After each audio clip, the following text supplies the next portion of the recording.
Think landing a helicopter is just about a smooth touchdown. Think again, there's a world of hidden dangers waiting to turn your perfect landing into disaster. Today we're diving into the real threats, those invisible hazards that don't show up on your GPS. The goal: make sure what you see from the cockpit matches what's actually on the ground. No surprises, I'm breaking down 8 landing site threats that have caught even the best pilots off guard. If you fly helicopters or even dream of it, you need to know this. Let's get started. All right, let's talk about something that can ruin your day faster than a bird strike. Wires, power lines, those high-tension arteries pumping electricity across the landscape. They're a constant threat, stretching for miles, often difficult to spot against the terrain. Then you have phone lines, communication cables, a tangled web of connectivity that seems to sprout up everywhere we go. And don't forget support cables, those guy wires anchoring towers and poles, lurking at ground level, ready to ensnare the unwary. They're everywhere, a silent, often invisible hazard, and they blend in perfectly with trees, buildings, and the sky itself.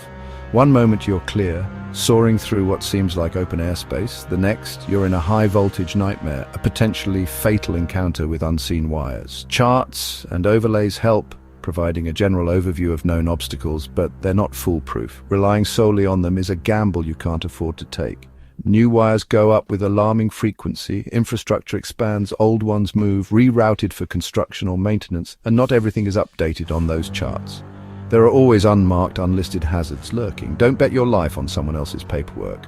Treat those charts as a starting point, not the final word. Always scan for wires with your own eyes. Be proactive, be vigilant, be your own best defense. Your crew isn't just along for the ride, they're not passengers, they're your extra set of eyes, crucial members of the team dedicated to spotting hazards. Brief them thoroughly, get everyone scanning, communicating, and actively participating in the wire search. Sun glare and busy backgrounds, like trees or buildings, can make wires disappear, rendering them virtually invisible to the naked eye. Assume they're there, lurking in every landing zone, until you prove otherwise through careful and systematic scanning. Do high and low recons, varying your altitude to get different perspectives, change your angle of approach, and keep looking from every possible vantage point.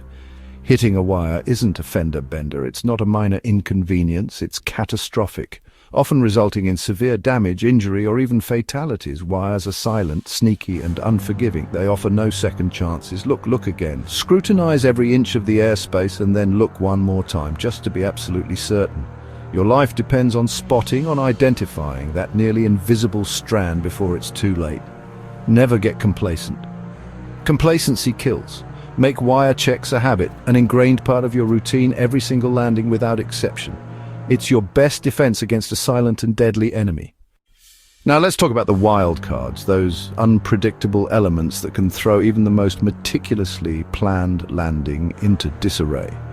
We're talking about people and animals. These are the factors outside of your direct control, the variables that demand constant vigilance and a proactive approach. Trees and buildings stay put, providing a relatively static environment, but kids with their boundless energy and lack of awareness, dogs with their playful curiosity, or deer suddenly darting across your path can turn a seemingly safe landing zone into a chaotic situation in a matter of seconds. Their actions are unpredictable and can have serious consequences. You can't reason with a panicked animal, whether it's a herd of cattle or a single frightened bird.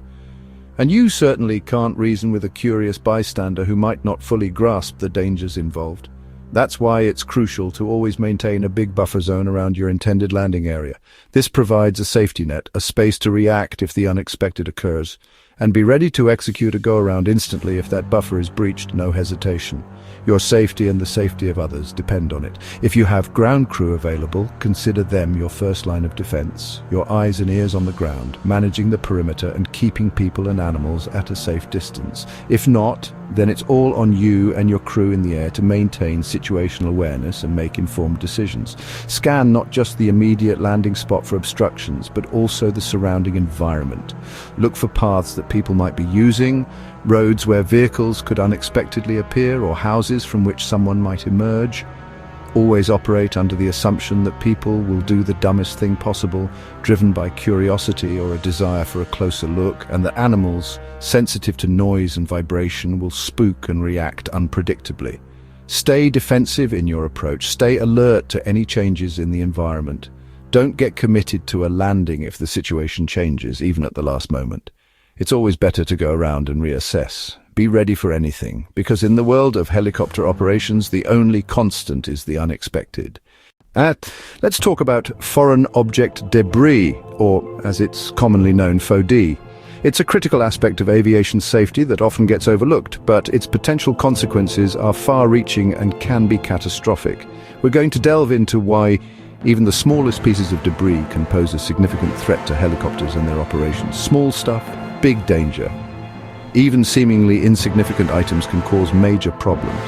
Loose gravel, plastic bags. These seemingly harmless items can become dangerous projectiles, cans, even paper.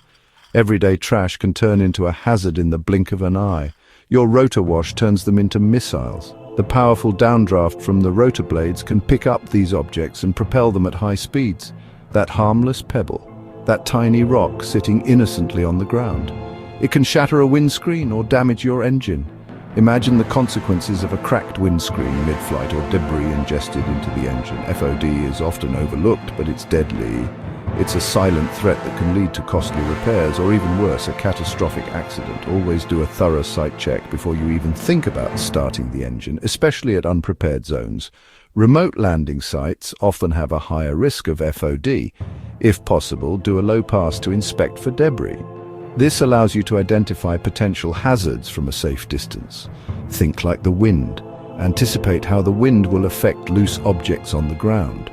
What's loose? What could fly? What items are light enough to be picked up and carried by the rotor wash? A clean landing zone is a safe one. Maintaining a FOD-free environment is crucial for safe helicopter operations. Take a few extra minutes to clear debris. It's an investment in your safety and the longevity of your aircraft. It could save your life. That small act of prevention can make all the difference.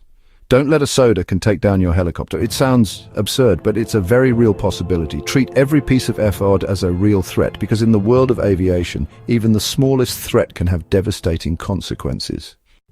Always have an escape plan, a go-around option. If you're low and slow and something goes wrong, you need a way out. Too many pilots get tunnel vision and forget their exit strategy. Never commit to a landing without a clear escape route. Before final approach, identify and mentally fly your go-around path. Know your direction, altitude and obstacles. Your go-around is your safety net. Protect it, never let yourself get trapped. If things change, don't hesitate. Go around, your life depends on it. Wind isn't just speed and direction, it's unpredictable, especially near the ground. Variable winds and turbulence can grab your helicopter and toss it around. Watch for wind demarcation lines. Crossing them can feel like hitting a wall. Obstacles like buildings and trees create turbulence on the downwind side. These effects are worst when you're low and slow. A sudden gust or sink rate can put you in danger fast. Be a wind detective, watch trees, smoke, dust and water for clues. Anticipate turbulence near obstacles. Consider a higher approach speed for better control. Stay light on the controls and ready to react. Outsmart the wind every time. Hidden obstacles, stumps, ditches, fence posts, can appear at the last second. They're small but can cause big problems, tip-overs, rollovers, or damage. What looks safe from above might hide dangers at ground level. Constantly update your mental picture as you get closer. Use your crew to spot what you might miss. Don't rush the set down. If something feels off, go around. It's better to take an extra minute than risk disaster. Stay sharp until you're safely on the ground. Those last-second surprises are the most dangerous. Beware the perfect landing spot. It might be a covered reservoir. These look like open fields but are actually thin roofs over water. Landing on one can cause the roof to collapse, dropping you into the reservoir. Look for signs, access hatches, vent pipes, geometric shapes or perimeter fences. If a spot looks too good to be true, be suspicious. Check charts, look for water infrastructure and ask locals if possible. Don't gamble on a surface that could give way. Choose a spot you know is solid. This is one trap you can't afford to fall into. Don't forget the sky. Drones and birds are real threats, even near the ground. Drones are everywhere, often flown by people with no idea about aviation safety. A drone strike can be catastrophic. Birds can shatter windscreens or cause engine failures. Both are unpredictable and hard to spot. Constant scanning is your best defense. Know your environment. Bird sanctuaries, parks or landfills mean extra caution. Report unsafe drone activity and avoid bird flocks when possible. Always expect the unexpected above your landing zone. Those are 8 hidden threats that can turn a routine landing into a nightmare. At off-airfield sites, you're the pilot, safety officer, and risk assessor. The best pilots are masters of suspicion. They spot problems before they happen. Build that habit. Make suspicion your co-pilot. Always assume there are hidden dangers and involve your crew in spotting them. Talk about what you see and what you don't. The biggest threat is the one you never thought to look for.